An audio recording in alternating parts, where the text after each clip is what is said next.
الحمد لله وكفى وسلام على عباده الذين اصطفى اما بعد. دا چې 24 د اسده د یو ډیرو مهمو او با ارزښتناکو ورځو څخه دی. نه تنها دا چې د افغانستان بلکې د افغانستان مجاهد ولس او د نړۍ ټولو مسلمانانو لپاره ډیره مهمه او ارزښتناکه ورځ ده. دا هغه ورځ ده چې په دې ورځ باندې د نړۍ غټ طاغوتو د شکست سره مخ شو او د دغې مبارکې ورځې مبارکي د افغانستان مجاهد ولس او د نړۍ ټولو مسلمانانو او بالخصوص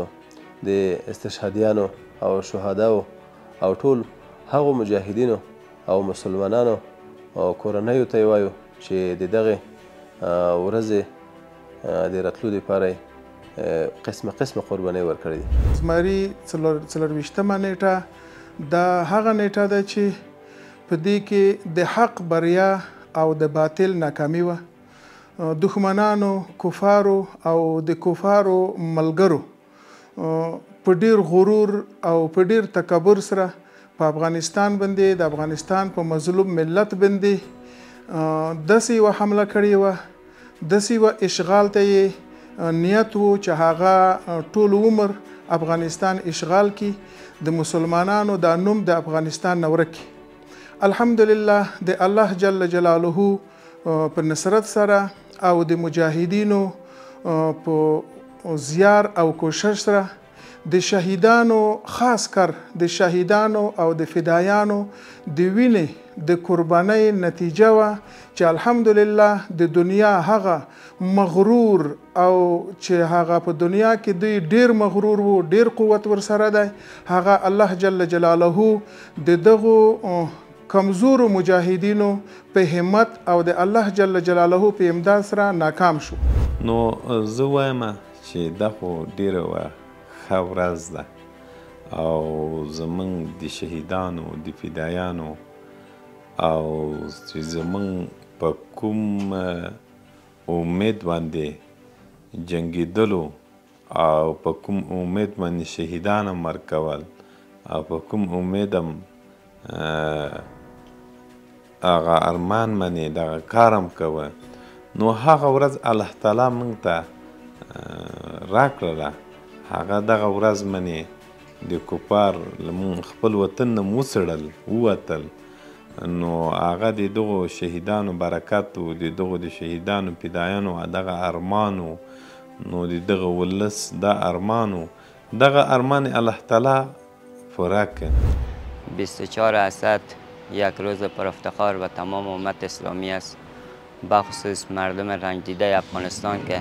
از زیر اشغال خلاص شدند و به پیروزی رسیدند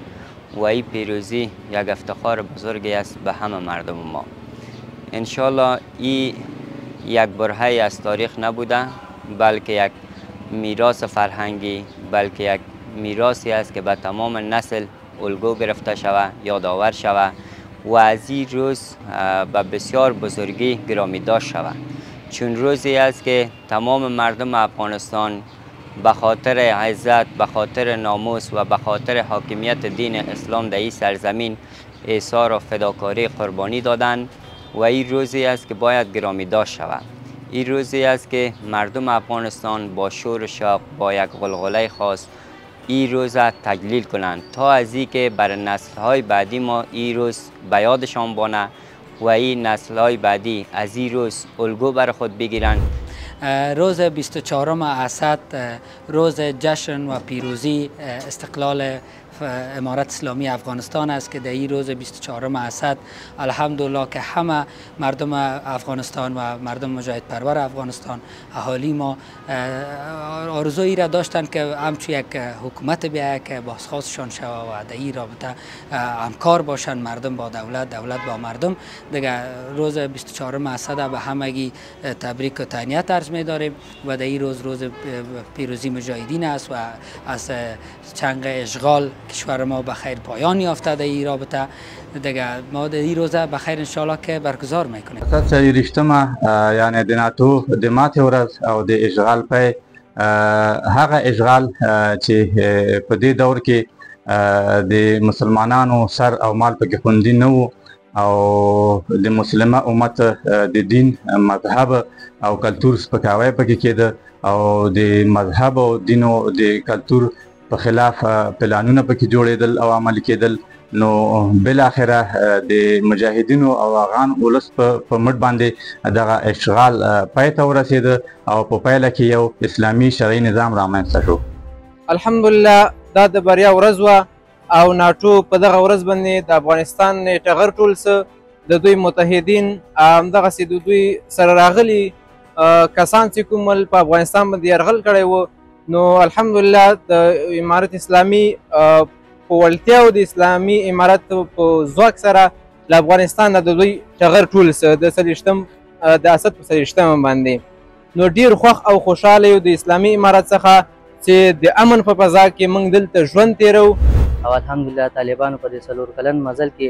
نو ډېر څه یو کارونه کړي دي چې هغه د ځوانانو په پخش کې کړي دي او همداسې لا نور هم پرمختګ یې کړی دی. ځینې ځان ته به نور نه تللی شو او هغه ځوانان چې مطلب وظیفې لرو دی بل ځای کې اوس ښه په ډاډه توګه تللی شي او ښه کارونه یې ترسره کړي دي. موږ ته خوشحاله یو دغه ورځ د ازادۍ ورځ ده موږ لپاره. دا موږ د اسد 40 ته خوشحاله یو. ازادي د افغانستان کې موږ کولی شو هر ځای ته د ننګرهار د افغانستان هرې سیمې ته موږ ازاده فضا کې خپل کار کوو. شکر د امنیت راغلی د هغه جنګ نسته د چاپې نسته د هغه نسته د هغه نه موږ خلاص یو غله نسته